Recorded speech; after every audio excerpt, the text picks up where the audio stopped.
4장. 그러면 이 문제에 대해 우리는 우리의 조상 아브라함이 발견한 것은 무엇이라고 말할 수 있겠습니까?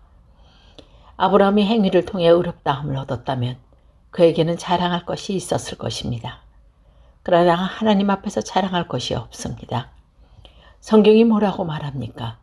아브라함이 하나님을 믿으니 그 믿음을 그의 의로 여기셨다고 하지 않았습니까? 일을 해서 품삯을 받은 사람은 그가 받은 품삯을 당연히 받는 것으로 생각하지 선물을 받는 것으로 생각하지 않습니다. 그러나 일을 하지 않아도 품삯을 받는 사람이 있다면 그가 경건하지 않는 사람을 의롭다고 여기시는 하나님의 믿음 때문에 하나님께서 그의 믿음을 보시고 의롭다고 여기시는 것이 됩니다. 다윗은 행한 것과는 관계없이 하나님께서 의롭다고 인정하시는 사람이 받은 복에 대해 다음과 같이 말했습니다. 자기 죄를 용서받고 자기의 허물이 가려진 사람은 복이 있다. 주님께서 죄 없다고 주는 사람은 복이 있다. 그렇다면 이 복이 할례를 받은 사람들에게만 내려지는 것입니까? 아니면 할례를 받지 않는 사람에게도 내리는 것입니까? 우리는 앞에서 아브라함의 믿음이 의로 여김을 받았다고 말했습니다. 이런 상황에서 이런 일이 발생했습니다. 아브라함이 할례를 받은 뒤였습니다. 아니면 할례를 받기 전이었습니까?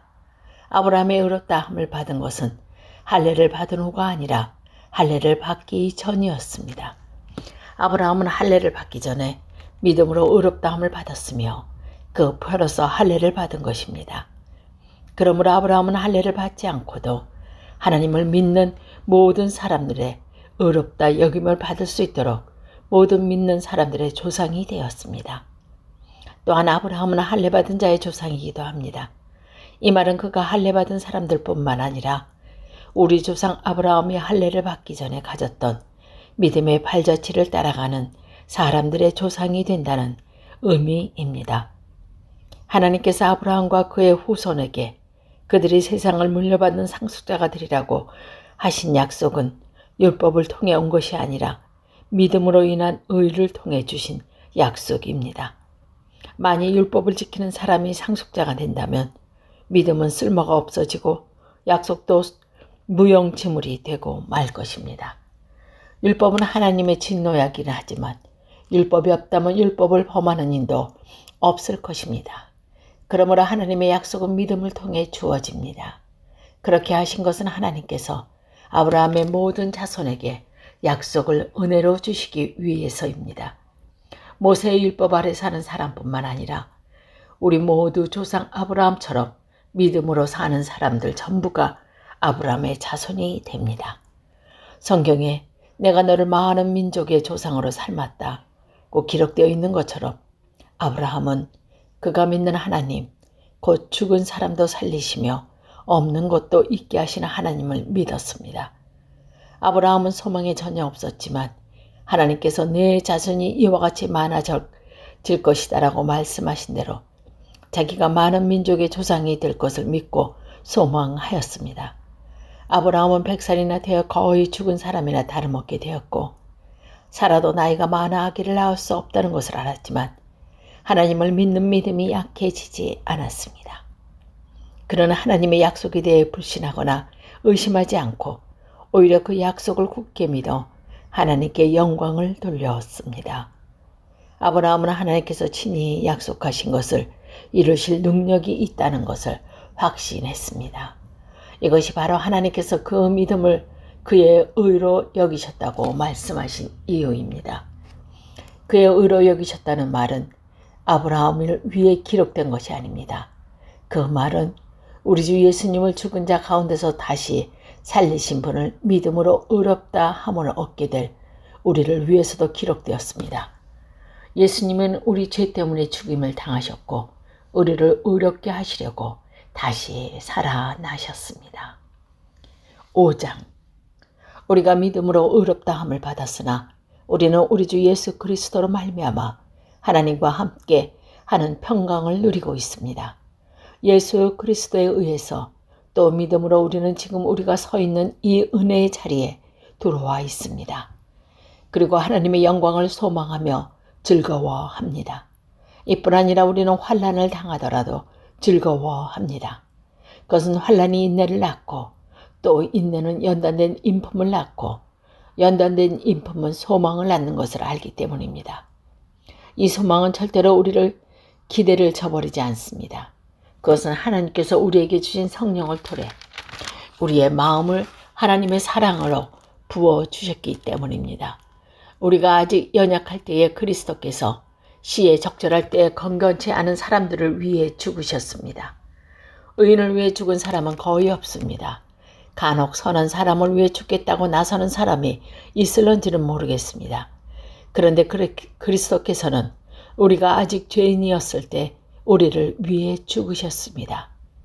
이것으로서 하나님께서는 우리를 향한 그분의 사랑을 나타내셨습니다.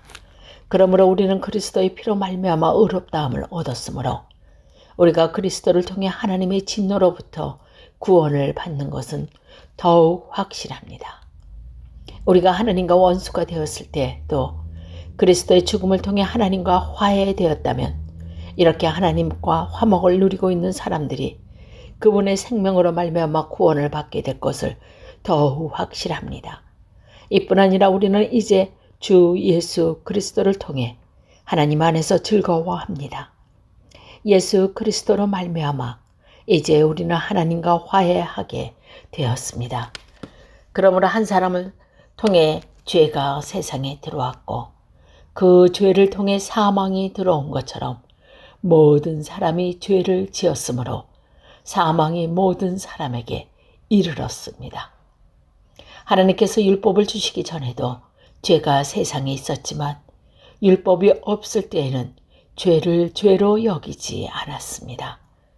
그러나 사망은 아담 시대부터 모세 시대에 이르기까지 심지어 아담이 지은 죄와 똑같은 죄를 짓지 않는 사람마저 지배하였습니다. 아담은 장차 오실 분의 모형입니다. 하지만 하나님께서 주시는 은혜는 아담이 지은 죄와 비교되지 않습니다. 많은 사람이 그 한 사람의 죄 때문에 죽었다면 한 사람 예수 그리스도로 은혜로 인한 하나님의 은혜와 선물을 많은 사람에게 더욱 넘쳤습니다. 또한 하나님의 선물과 아담의 죄는 차이가 있습니다. 한 사람의 죄 때문에 심판이 오게 되고 모든 사람을 정죄에 이르게 했으나 하나님의 은혜의 선물은 많은 범죄 때문에 오게 되어 많은 사람에게 의롭다함을 받게 하였습니다. 한 사람의 죄로 말미암아 사망이 왕노릇하였다만 하나님의 넘치는 은혜로 의롭다고 여기는 선물을 받은 사람들은 한 분 예수 그리스도를 통해 참 생명 안에서 더더욱 왕노릇하게 될 것입니다. 그러므로 한 사람의 범죄 때문에 모든 사람이 죄인이 되었지만 한 사람의 의로운 행동 때문에 모든 사람에게 생명을 낳게 하는 의로움이 발생했습니다. 한 사람의 불순종이 많은 사람이 죄인이 되었듯이 한 사람의 순종으로 많은 사람의 의인이 된 것입니다. 율법은 범죄를 증가시키려고 들어왔으나 그러나 죄가 많아진 곳에 하나님의 은혜가 더욱 넘치게 되었습니다. 죄가 사망 안에서 왕노릇하였듯이 은혜는 의를 통해 우리 주 예수 그리스도로 말미암아 영생을 얻게 하기 위해 왕노릇할 것입니다. 6장. 그러면 우리가 무슨 말을 더 하겠습니까? 은혜를 더하게 하려고 계속 죄를 지어야 하겠습니까? 절대로 그럴 수 없습니다. 죄에 대하여 죽은 우리가 어떻게 죄 가운데서 살 수 있겠습니까?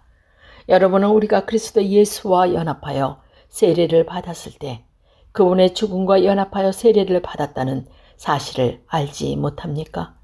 그러므로 우리가 죽음에 이르는 세례를 받음으로 그리스도와 함께 묻힌 것은 그리스도께서 아버지의 영광으로 죽은 자들 가운데서 살아나신 것처럼 우리도 새 생명 가운데서 살기 위함입니다. 우리가 그리스도와 연합하여 그분의 죽음에 참여하였다면 그분과 연합하여 그분의 부활에도 참여할 것이 확실합니다. 우리는 우리의 옛사람이 그리스도와 함께 십자가에 못 박혀 죽은 죄의 몸이 무력하게 되었으므로 우리가 더 이상의 죄의 노예가 되지 않다는 것을 압니다. 그것은 죽은 사람은 죄의 세력에서 해방되었기 때문입니다. 우리가 그리스도와 함께 죽었다면 또한 그리스도와 함께 살아날 것을 믿습니다. 그리스도께서는 죽은 자들 가운데서 살아나셨기에 다시는 죽는 일이 없어 죽음이 그분을 지배하지 못한다는 것을 우리는 압니다. 그리스도께서 죽으신 것은 죄에 대하여 단번에 죽으신 것이며 그리스도께서 다시 살아나신 것은 하나님께 대하여 살아나신 것입니다. 이와 같이 여러분은 여러분 자신의 죄에 대해서는 죽은 사람으로 하나님에 대해서는 그리스도 예수 안에서 살아있는 사람으로 생각하십시오. 그러므로 죽게 될 여러분의 몸의 죄가 왕노릇하여 몸의 욕심을 따라 살지 않도록 하십시오. 또한 여러분의 몸에 불의를 행하는 도구로 죄에서 내어주지 말고 죽은 자들 가운데서 살아난 자들답게 여러분의 몸을 의에 행하는 도구로 여러분 자신을 하나님께 드리십시오. 여러분은 율법 아래 있지 않고 은혜 아래 있으며 죄가 여러분에게 왕노릇할 수 없습니다. 그러면 어떻게 해야 하겠습니까? 우리가 율법 아래 있지 않고 율법 아래 있다고 해서 죄를 짓자는 말입니까? 절대로 그럴 수는 없습니다. 여러분이 어떤 사람에게 순종하여 여러분 자신을 그 사람에게 바치면 여러분 그 사람이 종이 된다는 것을 알지 못하십니까? 여러분은 죽음에게 이르는 주의 종이 될 수 있고 의에 이르는 순종의 종이 될 수도 있습니다. 그러나 하나님께 감사할 것이 있습니다. 여러분이 전에는 주의 종이 되었다.